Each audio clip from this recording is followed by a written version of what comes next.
Hey, what's up, everybody? BDO44 coming at you with another video. All right, so the LA Lakers get the victory at home, 127-97 in Game 3 versus the Golden State Warriors to take a 2-1 lead on this series in Game 3. And man, there was a whole lot to love about that game if you were an LA Laker fan, to say the least. Congratulations, Laker fans, on taking this lead in the series. 10 more wins to go for our ultimate goal. Um, Obviously, we got 2 more wins to go to get out of this series, and we are not done yet. All we did was respond. We responded. Nothing is off schedule as far as I could tell. We should be extremely happy about this win, and we'll talk about how happy we are with this win. But before we get into that, let's center ourselves to what actually just took place. We went up to Golden State, got a good win, got blown out by 27. So we got the split. We came back home, blew them out by 30. Took care of our first situation. They came down here to get a split. They're still on par to get that, is what I'm telling you. Nothing is off schedule just because we got this victory. And this victory went exactly the way I told you most victories will in this series. Blowout. Why? Because both teams want rest. That's key. We let them blow us out in Game 2. They let us blow them out in Game 3. It wasn't about whether or not they could have competed to get the victory. Once they realized the victory wasn't possible, they started aiming for rest. It's the same thing we did. So this is what I told you we would see. And this is how we're going to see these games play out until near the end of the series. But, I expect more blowouts. If whoever's going to win is going to win by a lot, so the teams can get rest, I think is ultimately the thought. Now, let's get into these stats here, because we really did have a really good night as a team. First of all, I like how we handled the second half coming out of the locker room, making sure that they didn't have an incredible quarter again. We held them to moderate quarters in both of the 2 and 3 quarters. So in the first quarter, we went for a 30. We let them have a 30-point to 23 quarter. So it was 30 to 23. We don't like how we started that way, but it felt like we started better than that. We just ended the quarter with a bad rotation, and we talked about that at halftime. I encourage everybody to check out that halftime video, because I talked about some very poignant things that I probably won't get into because it ultimately didn't play out to where it bothered us. But we really did have a first half that was rather interesting, with the lead swinging in some wild ways. They had a 9-point lead. We had 11.2 9-point leads. One was erased before the end of the quarter, and then we ran it back up just near the end of the quarter. So it was a lot of interesting stuff happening in that first half. Free throw disparity, I think is the word. That was pretty glaring here. We'll talk about that right now. But overall, after we got out of that first quarter situation, we had a 36-point quarter in the second quarter, 36 to 18. So we really blew them out with our rotations there. We went to D'Lo. D'Lo was scoring like crazy. Anthony Davis was doing all he could defensively to just stifle them, and Vanderbilt helped quite a bit in that second quarter as well. And we were just getting a lot out of everybody in that quarter. And LeBron James was just sturdy throughout. Loved what I saw from the King. We'll talk a lot about him as well. That third quarter, as we said, held them to 20 points, scored 27 of our own. And then in garbage time, we really had a lot of great stuff happening with our garbage time unit.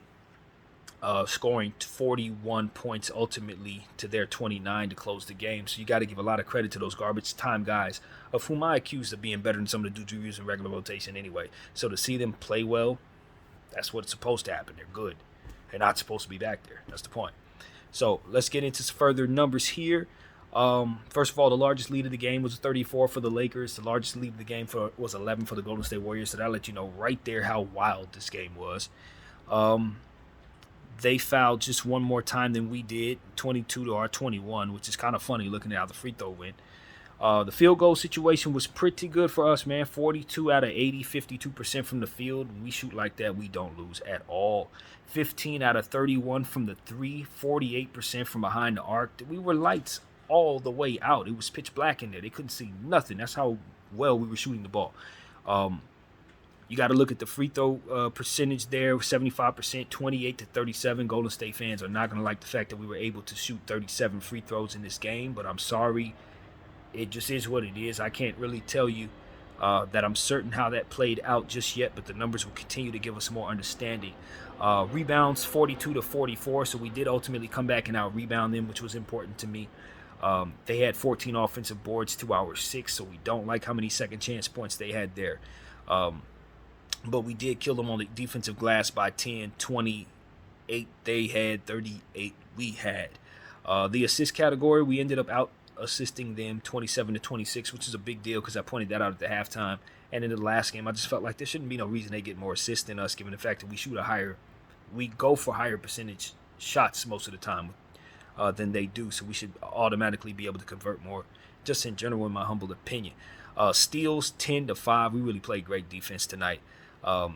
We had 10 steals, they had 5, and then of course we blocked 6 shots to their 6 shots just the same. Turnovers was interesting. We had 13 turnovers, 14 points off those turnovers, so we'd rather limit that even further, but we like that. We forced them to 19 turnovers, again 10 steals, so a lot of that was indeed forced, and had 27 points accredited to us off of their 19 turnovers. So that's where we won. That's where we always win. That's how we're going to continue to win. That's how we're going to win the championship. Points off turnovers, getting in transition, and stifling teams off of our defensive plays. It's how we score. All these different schemes we try to figure out how to score the ball, and all these different things we kill ourselves trying to figure out, when in actuality we run the score up when we go defense to offense. This is a second game in this series where we scored 127 points off this team off of defense to offense. I'm telling you, it's how it works. It's how we work. It's how we score. Fast break points 4-11. We got them there, so we're very happy we got some fast break points. And then points in the paint, we had 46-44. We did beat them in the paint in terms of that, but we want to keep them out of our paint. The 44 points is too much for them, a small team. They shouldn't be able to get no 44 points in the paint, even though we did have a whole quarter of garbage time still. Nah, we gotta limit that. They were a good portion of the game. They had more points in the paint than we had on them. So even though we ultimately won that battle, that was not where we were shining tonight, and we need to try to improve upon that if we want to win this series, in my opinion.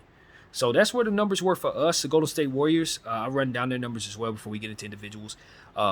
They shot poorly. 36 out of 91 shots attempted, 39.6% from the field. 13 out of 44 three-point shots made, 29.5% from the three. So you see how we significantly shot better than them. We had 15 makes on 31 attempts. They had 13 makes on 44 attempts. You live by the three, you die by the three. You shoot poorly on the road, you die. And that's really what it comes down to. We shot almost 50% from the three. They shot 50% from the three in the last game. I'm telling you, it's a tale of two teams that basically are even in a lot of ways, and we were able to do to them what they did to us, essentially. Free throw line, as we said, they got to the line 17 times, hit 12 of them for 70%, and of course we talked about their rebounding total at 42 and all of that, and their assists and all that was compared. You got those numbers already. So essentially the Golden State Warriors got their butts whooped because the Los Angeles Lakers shot lights out and played excellent defense and stifled them on both sides of the floor, and that's why the score is so crazy, because we really did kill them on both sides of the floor. So couldn't be more happy with individual performances as well. We'll get into how we did. Anthony Davis was a monster defensively. Offensively, gave us just enough. Even though if you look at his field goal attempts, it ain't a whole lot different than it was in the last game. For those who are going to go crazy and say, oh my God, Anthony played so much better. The difference was he got to the line. That's where the difference was. 11 out of 12 free throws as opposed to one free throw attempted in the last game, if I'm not mistaken. So that's where Anthony really helped us with a plus 28, 7 out of 10 field goals, no three-point shots attempted, but 25 points, 13 rebounds, 3 assists, 3 steals, 4 blocks, and that plus 28 is glaringly positive.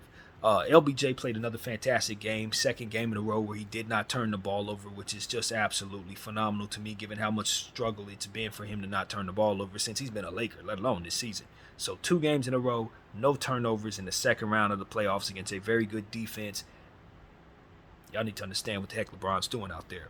21 points, 8 rebounds, 8 assists, 1 block, plus 26, 6 of 11 shooting, 2 of 4 threes, 50% from the 3, and 7 out of 8 from the free throw line. I say this is one of the best LeBron James games of the playoffs.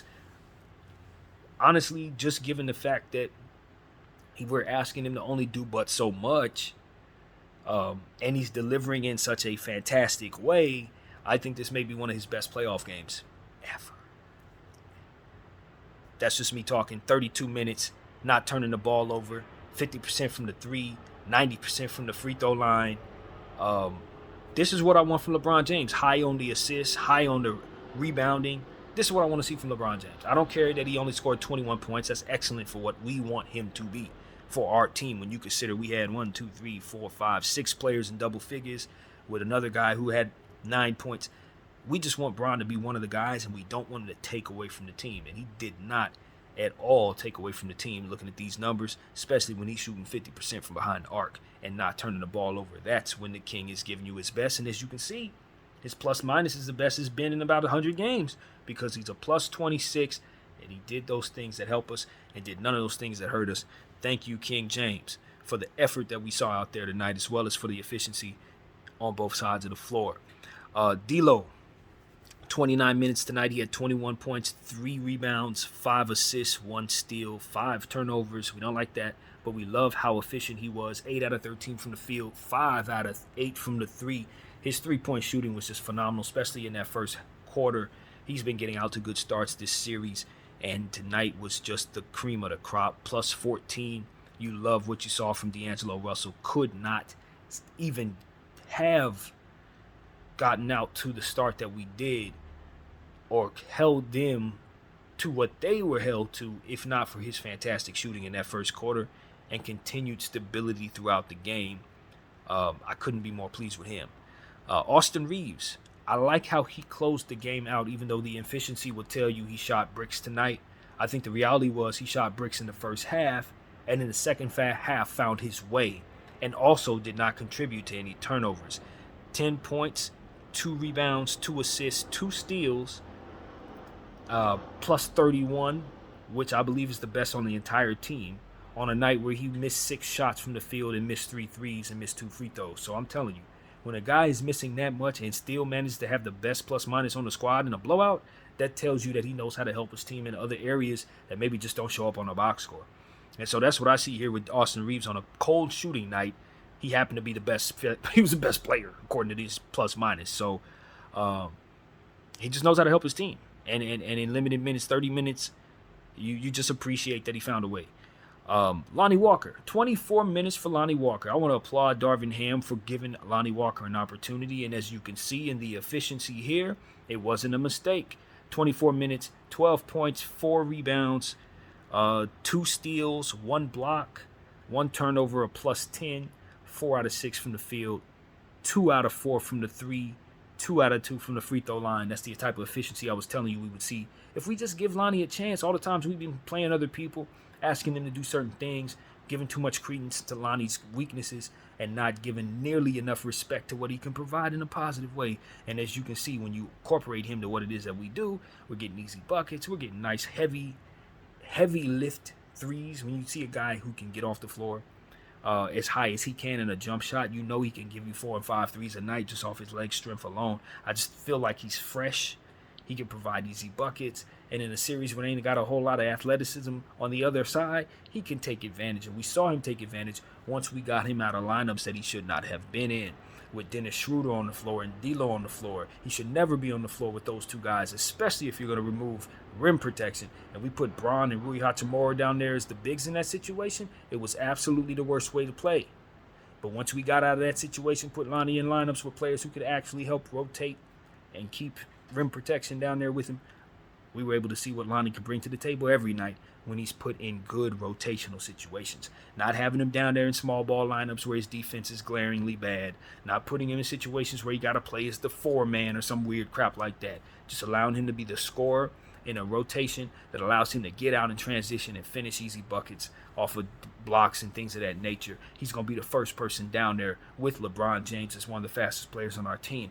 That's the case I was making for Lonnie Walker in one of the videos that I made earlier, and I think the case was made because we finally seen the guy get some minutes, and of course he contributed to a massive blowout victory for the LA Lakers in a home game in the playoffs. So we got to give respect to Lonnie Walker staying ready, being a part of that stay ready crew, and we fight for your minutes, and we're happy to see he got some Kobe number minutes tonight, 24 on the dot. So we appreciate that, and we want to continue to see Lonnie get those minutes. Vanderbilt, We saw really good things from Vanderbilt defensively, even though the efficiency offensively is continuing to be a problem. 2 points, 5 rebounds in 15 minutes. So we did remove him from some of the stuff that we were doing. No turnovers, +4. But he was 0 for 5 from the field, 0 for 3 from the three, 2 for 4 from the free throw. So we just need to find a way to utilize him to the best of our ability offensively, so that we don't find ourselves in situations where we're not getting nothing out of him and having trouble because of it. I think getting away from him has been to the betterment of this series so far as in regards to what we're doing here. 15 minutes tonight, 30-point win, not a coincidence. At the end of the day, putting him down there just strategizes against us in a way, because we just need to find ways of getting other guys involved offensively while he's on the floor, unfortunately. Those are guys that need to be in rhythm, and he takes away from that rhythm by not providing a three-point threat or an offensive threat just in general. So while he can help them so much in some areas, he also can hurt quite a bit. We took him off of Steph Curry, as we made the argument for that. Not necessarily because it's a problem in any way, just because we don't want to wear him out, for one. And two, there are other things that we can do schematically to kind of help ourselves if we put him on other people. We put him on Draymond Green a little bit. That helped us navigate some things a little better. We were able to move some people around just a little bit to kind of throw some different looks at them defensively. And I think it made for a better situation for us. So I really like what Darvin did in that way, just moving Vando around a little bit to the betterment of what we were doing, so that we can have a bit more of a schematic advantage in some seriously complicated and technical ways as far as I can tell. But nevertheless, it worked, and I'm very happy we did it. DS contributed some tonight, 12 points, 1 assist, 1 steal, 1 turnover, and a +13. Was 4 for 9 from the field, 3 for 6 from the 3-point line, 1 for 4 from the free throw line. So that 3 for 6 is key for Dennis Schroeder, because in the first half, what we were finding is they were kind of giving him the Vando treatment. We worked the ball around. The only thing we could find was a 3-point setup shot for him. A set 3-point shot is not necessarily DS's game. So we were passing the rock. He was trying to get set up. He was breaking it a couple times, but he made it right before the end of the quarter. And I was telling you guys at the halftime video that I was very encouraged by that. In the second half, he was able to string together 2 more, and that really contributed quite a bit to what we were doing. So I like what DS has been trying to do in the last 2 games. He's struggling in these playoffs, but he's finding ways to help his team. In the last game, he could barely get nothing going except for the free throw line, but he hit all his free throws. In this game, he was able to get us from behind the arc and provide some help from the field as well. So his 12 points very much contributed to our success tonight, and I'm very pleased with his use of 20 minutes tonight. Rui Hachimura, limited minutes. Why the hell is his minutes limited? No one can make any sense of this. 16 minutes, 5 points, 1 rebound, 1 assist, 1 steal, 1 turnover, +2, 2 of 3 from the field, 1 of 1 from the 3. He isn't missing ever against anyone, ever. I wish our coach would honor that, because I really, really genuinely believe Rui Hachimura probably would be averaging like 25 to 30 points in this series if we used him like common sense would tell us to use somebody that doesn't miss, who can't be guarded, who they have to throw like 4 and 5 different people at because nothing's working. That's the guy you use more, because they can't stop him. For all the good things that we did tonight, I'm still confused as why the hell we won't play Rui Hachimura minutes to reflect how well he's playing when a guy can't miss. What else do you need? I mean, if he gets stops and he can't miss, what technical thing could there possibly be? And the guy is bigger than everybody else. He's getting the stops I ask him to get. He's making the plays I want to see him make. He's getting on the weak side, blocking shots where he's supposed to, even though he forgot one situation tonight where he's supposed to weak side for Braun, but he shouldn't have been in that situation. There was no center on the floor. He shouldn't have been down there like that. But nevertheless, he's doing what we're asking him to do. And then one night he gets 22 minutes. He barely missed a shot. He goes 4 for 6 from behind the arc. He gets 20 minutes, and he gets even less minutes the next game. Coach, what happened? Did he sleep with your woman? What happened, bro? How the hell is he getting decrease in minutes when he's playing better than anybody else? When he's scoring more and efficiently than anybody? I mean, I just don't understand. Scoring ain't everything. Scoring ain't everything. But size is something. Getting stops is something. Rebounding is something. Deflections is something. Efficiency from behind the arc is something. Efficiency from the mid-range is something. Efficiency from the inside is something. These are all somethings that he's doing regularly, consistently. So if you're trying to convince me that he shouldn't be out there, you cannot. That's all I gotta say. He should have got 35 minutes tonight. What the hell are we doing? Um, Shaq Harrison was fantastic in his limited minutes. I thought he was brilliant. And when you only get called for 9 minutes, you want a guy to do this. When his number ain't been called all season long, when he doesn't know the team at all, when he ain't been on the team but for the playoffs, and he comes in 9 minutes and gives you 9 points, 4 assists, no turnovers, a +10, 4 or 5 from the field, 1 or 1 from the 3. Just 9 minutes of play. If that ain't a reason to give a guy more minutes, I don't know what to tell you. As I said, the guys on the back of the bench be playing better than dudes he chooses to play. And when he plays these dudes, you can see what they do. Maximilian, one of my favorite young players, Max Christie, 6 minutes. 6 minutes he was accredited. Homie had 6 points, 2 assists, 2 rebounds, no turnovers, a +4, didn't miss a shot from the field, 3 of 3. What does Max got to do to get minutes? When you see Shaq and Max do this in garbage time, the 7 field goals made by the 2 of them, and they only had 15 minutes between them, doesn't that tell you they should get more minutes? You know what I'm saying? While we running around trying to figure out what the hell to do with ourselves, these are guys that ain't damn missing at all. Per minute, they would have blew the Golden State Warriors out themselves if this was any indication of what they would have did tonight. So it's like, come on, let's recognize what our guys are doing. Let's recognize how deep this team is and utilize that depth to the betterment of our health, because we got a bunch of tired players and we got a bunch of good guys on the back of our bench. We're playing as if they're not good at all. When you see them, you see what they can do. So that's what I want to say in regards to our garbage time. I was more excited about garbage time than I was about the regular play, because I see the dudes that I've been asking for us to get minutes for are balling out with the minutes we give them. Troy Brown, he had 9 minutes tonight. He had 2 points, 2 rebounds, 1 assist, no turnovers, +4, 1 out of 2. I'm not mad at that. You know what I'm saying? We scaled back Troy's minutes. He came in, tried to do some really, interesting things, trying to push the ball, did a little under the leg in the mid-range brick, turned into a transition bucket. I don't know. Guys are just trying to make up for lost minutes, but when they do have a bunch of minutes, they just jog. So it's like, bro, don't get mad at me for saying Max is better than you and can be in every rotation you can be in. When we see with the minutes he's given, he literally can. And when you get minutes, you just jogging, bro. So, yeah, just play the minutes given, do this, but understand that when we say these type of things, it's not because we haters, bro. We say it because when the minutes are given, you see what the production is. It ain't hard to tell that Max is a real player in this league that we haven't given the respect to, just like Lonnie Walker. And we should have played both of them dudes in regular rotation. They both should be sharp regular rotation Lakers. And guys like Troy and guys like Beasley should obviously not be. That's who you bench. This who you play, and you see how it goes. So as frustrated as I sound right now, I'm very pleased because how they played well. But I'm just frustrated because look how many minutes they got. You know what I'm saying? Look at they can play. Stop acting like these boys can't play. Tristan Thompson continues to impress in the purple and gold in garbage time. I was really pleased with his energy, that big-time dunk. He probably should have been credited that other score, too, even though they said he hit the backboard. I don't know. Our guys were pretty adamant that should have been a bucket. He was a +4, 1 turnover, 2 points, 3 rebounds in very limited minutes in garbage time, but I thought he was really energetic, and I love that for our squad.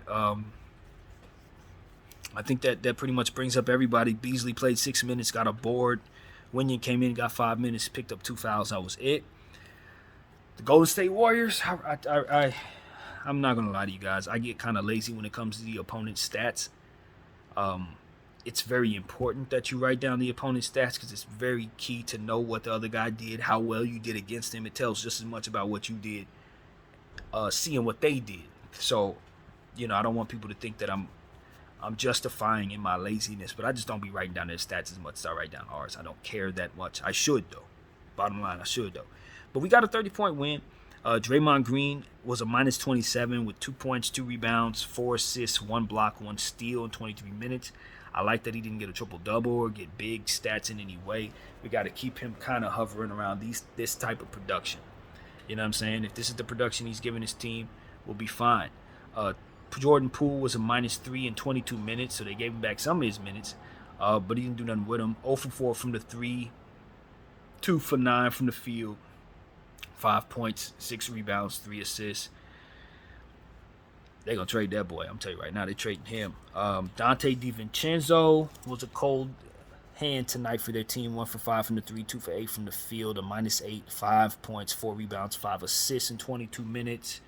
Jermichael Green back down to earth, 11 minutes, 1 for 5 from the field, 0 for 3 from the 3, 2 points and a -10.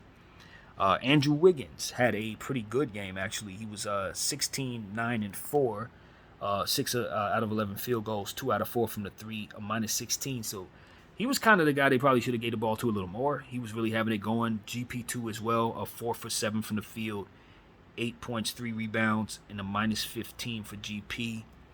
And I believe he had 13 minutes, I believe. So the limited minutes there, I'm pretty sure they would love to put him on the floor a bit more if they could relive this game. And of course, you got to talk about the Splash Brothers. Steph Curry had 32 minutes tonight, 23 points, 4 rebounds, 3 assists, 1 steal, 1 block, -26 on 9 of 21 fields, 9 of 21 from the field, 4 of 10 from the 3 turnovers. And then Clay was a -23 with 33 minutes, 15 points, 7 rebounds, 1 steal, 1 block, 6 turnovers, and 5 of 14 from the field, and 3 of 9 from the 3. So he wasn't quite as hot as he had been. And that's the only stats I wrote down in regards to the opponent there. But that just gives you a general understanding how things were going for them. Not the greatest night from the field or the 3 for the Splash Brothers. And that's why the Lakers literally outshot them from behind the arc, which is absolutely insane to me. They shot 13 more threes than us, and we had made 2 more threes than they made. That's how best case scenarios go. When you dream up a way to beat the Golden State Warriors, you hope to outshoot them from behind the arc as dramatically as we did. It's what dreams are made of. And I know they're going to kill us from behind the arc going forward. You're not going to see them shoot 29% from behind the arc again. On 44 attempts, that's not going to happen. So I'm just really thrilled with my Los Angeles Lakers turning defense to offense. When I look at those points off turnovers, 27 points off of 19 turnovers for the Golden State Warriors, and then you look at those steals and those blocks, 10 steals, 6 blocks, and then you look at the free throws, 28 free throws made out of 37 to their 12 out of 17. That's where the game was. We won at the line. We won playing defense to offense. And when you are able to get in transition in the way that we did, get them 11 fast break points, and ultimately win that rebound in total, you feel good. You feel good. You want to keep them off the offensive glass, though. I cannot stress that enough. With them doubling our offensive rebounds, that's too many second chance points for this team. We'd have beat them by 60 if they wouldn't have had all them damn second chance points. So we got to understand that. There's still some things we can shore up, most definitely. That's really what it comes down to. Keeping their butt off that offensive glass is key. And, I don't know that we can look at this game and be as confident, only because when you look at their field goal percentage and their 3-point percentage, you just understand that they had a cold night. The Golden State Warriors are not going to shoot under 40% from the field very often. They're definitely not going to shoot under 30% from the 3 very often. So when you talk about what went right for the Lakers, you also have to say we're not going to shoot above 50% from the field very often, and we're certainly not going to shoot above 47% from the 3 on that same night very often. So all these things had to come together for us to have this big lead by 30, and it's righteous. They played bad, we played good. We shot bad, they shot good. We shot good, they shot bad, rather, that kind of thing. So, it's one of them things where it's like, yeah, that goes exactly the way it's supposed to. Nothing looks awry to me in regards to these stats. The only thing that you would question is, how did they get us to the line as much as they did when we only fouled 1 less time than they did? That's what you're going to say. It is kind of weird, but I'm happy. When you consider the fact that we had an 11-point deficit in this game, erase that, and then proceed to blow up the score all the way up to 34, you got to understand exactly how well the Lakers withstood a run. And that's really the story of the series, if you ask me. When you think about Game 1 in the fourth quarter, the Los Angeles Lakers had a 10-point lead. The Golden State Warriors erased it, and the Los Angeles Lakers responded, still won the game by about 5. You look at this game, second quarter played out the same way. We had a 9-point lead. They erased it down to 2. We ran it back up to 11 before the end of the quarter. All of this happened in a matter of like 4 minutes, just like that did in the first game. So that's the story here. the Golden State Warriors are throwing their normal runs at us, and we're absorbing them and still firing back at them, something that's knocking them out. So they're up against it. You can see how long their faces was at the end of that bench tonight. During garbage time, they were looking about as bad as they should look when they get their butts whooped on the road like that. We know how that feels because it just happened to us. We respond to them by doing it to them. So Game 4 is going to be the barn burner. That's going to be the one. Because at the end of the day, listen to some of the basketball minds. They expected us to win this game by double digits tonight. It's just kind of how the ebbs and flows of these basketball series go. You start off on the road, you get the first win, they come back and respond. You come back home with the confidence you had from winning game 1 and then proceed to give them what they gave you. Now you get to see the adjustments made from the adjustments. And then we get to see who thinks what they did actually works as opposed to what's going to have to be adjusted out of in order to be able to absorb what's coming. Who's going to be the smarter coach in game 4?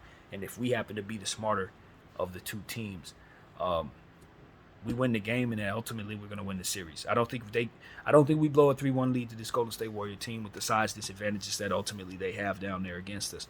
With Anthony Davis defending the way that he is, just being the best player on the floor out there, honestly, there's really not a whole lot anybody can do to stop us when we're playing like this.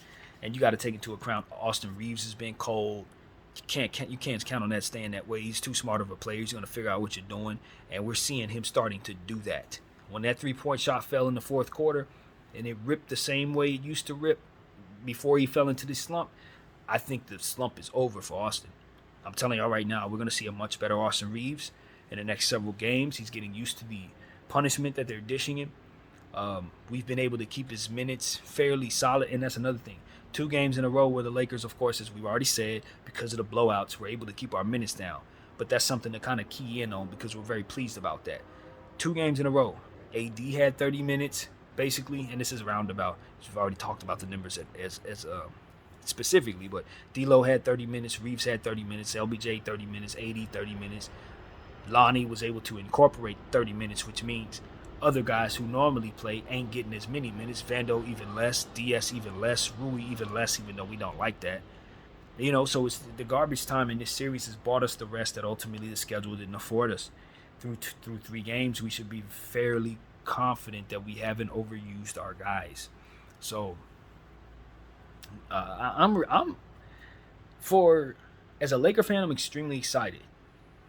If I were the field, I'd be very concerned about what the Lakers are about to do because the reality is LeBron James is in a role where he gets to blow you out and doesn't even have to score as many points as the differential is.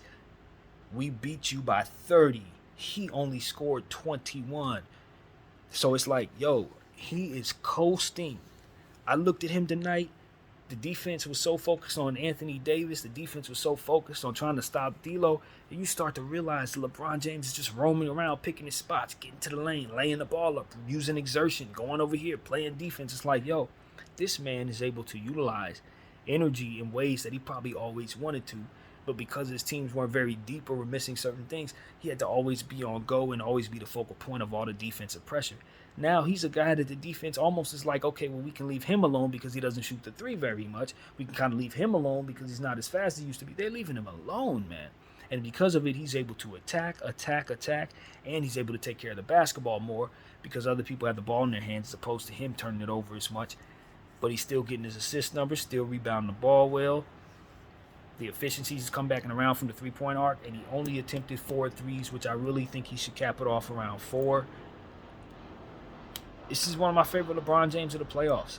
I just think if he can give us this every single night, we're probably going to win most of the games we're in because he's not taking nothing from us. And he has to understand them games we lose, we usually have about 6 turnovers from him, about 7 missed 3-point shots, about 8 missed field goals, about 4 missed free throws. He has to understand how much he caters to losing when he does that versus how much he caters to success when every time he comes around with one of these type of games. So less turnovers for sure, high percentage from the 3, and I promise you, if LeBron James can make that a trend, we're going to win every game we're in. We're going to win every game we're in. So that's what I got to say about that, man. This is a lot to like about this basketball game if you're an LA Laker fan, and if you're a Golden State Warrior fan, you know what I'm saying? You got to figure out a way to get around Anthony Davis' defense. This is getting out of hand. He's blocked 4 shots tonight, had 3 steals to himself. That's 7 defensive possessions that he was accredited to. You had how many turnovers, we say? 19 turnovers off of 27 points given off of those 19 turnovers. And this man is accredited to that much defense. He's killing you, San Francisco. That's what's happening to you. Anthony Davis is imposing his will. And you ain't doing nothing about it. And that's the story. That is the story. So if anybody wants to know what's actually happening out there, you want to know who gets the game ball, Anthony Davis getting the game ball. Because Anthony Davis, who they can't stop. 11 out of 12 free throws. The 3 turnovers we could live without. But when you're getting 25 points on 7 out of 10 field goals, that's high efficiency. That's what we're asking for, Anthony. You ain't got to attempt 22 shots. You just got to hit 7 out of them things. And that's what we got from you tonight. So, you know, the defense is stellar, man. We can't live without his defense, and the team defense is excellent. When I look at all these people who got steals, D'Lo had 1, Reeves had 2, Lonnie had 2, DS had 1, Rui had 1. That's what we want to see from our defensive side of the ball. Get that going. We had 6 blocks tonight. I want to see us block even more shots, but we definitely appreciate the ones we got. So that's what it's all about, LA. Crash the glass, keep them off of the offensive boards. We don't need Splash Brothers getting second chance points as the series progresses. Adjustments will be made against us. We understand that. I expect a much better Klay Thompson in the next game. He ain't going to walk out of there with 15 points, more like 50. So we better be ready for that. Jordan Poole, I don't like going up against guys like Jordan Poole because you just when you think they garbage, they mess around and get a 40-point game on you. Be ready for that. While we're sitting here watching him struggle, be ready for the big Jordan Poole game, just like he had in game 1, because he is a very talented player, and he is in a very righteous slump. And guys that are as gifted as him tend to break out of their slumps in spectacular ways. So we need to be ready for that. I'm anticipating it. So, yeah, that's really what it is. Andrew Wiggins is having a good series quietly. They're going to start anticipating, or rather they're going to start, if they're smart, putting more of an emphasis on him offensively. So that means we should probably anticipate having to put more of an emphasis on him defensively when they make the shift. Because quite honestly, he has been killing us. He ain't really had no bad games. So one of these days they're going to figure that out. But all in all, I just love the inefficiency. You know, one thing that we can say about this game is that role players don't shoot very well on the road. Some of them shots that was falling in Golden State, they ain't falling here. And that's what I like. Our crowd was into it. We made the Golden State Warriors feel like they were far away from home, like I said, and that's what I like. That home court advantage was firmly intact tonight, and we took a stranglehold on this. Well, not a stranglehold, but we took a lead in this series, a very comfortable one-game lead. I don't know how comfortable it is. I'm just talking. But at the end of the day, we're happy to have the lead, and we don't take it for granted. We still very much fear our opponent with respect to our own defenses, what we need to do to stay ready against them. Yeah, 4 out of 10 threes from Steph Curry, 6 threes missed, 3 turnovers, minus 26, 9 out of 21 field goals. I'm looking at Steph Curry's numbers because I looked at his face, and I just understand that we're going to have to deal with a hellacious Steph Curry in Game 4. The urgency is going to be at a Game 7 level. This is the defending champions, and this ain't the same type of being down in a serious type of thing as they're used to. Going down 0-2 to Sacramento after dropping 2 games at home, on the road against them, when you don't really know if you can win on the road, that's like a continuation of the season that they had where they're still trying to work out their demons. This ain't that. They worked those demons out. These ain't demons. This is a disadvantage. You understand what I'm saying? It's a difference. This ain't about them not coming through and giving all the effort or them not securing circumstance. None of that. None of that. This is them going up against a defense they can't overcome and against a team that they can't stop. So this ain't no soul searching and none of that. You know what I'm saying? The Lakers need to just continue to keep their foot on the gas because that's exactly what this team is up against. Something they should not be able to beat. No matter how many different ways they scheme, geometry, all that crap. At the end of the day, this is what they're going to run into 9 out of 10 times they play this team because that's how these two teams are constructed. Lure, championships, Hall of Famers, all that stuff is nothing. What it comes down to is 2 teams. One team is bigger, the other team's smaller. The small team wants to shoot threes, the big team wants to play defense. And defense wins championships. Threes you die by. And that's what this story is about. So that's what I'm here to tell you guys. We got 2 more games to defeat this team, and if we continue to do what it is that we should, there will be no upsets here. We're gonna win this series in 5 or 6 games if we do what we're supposed to do.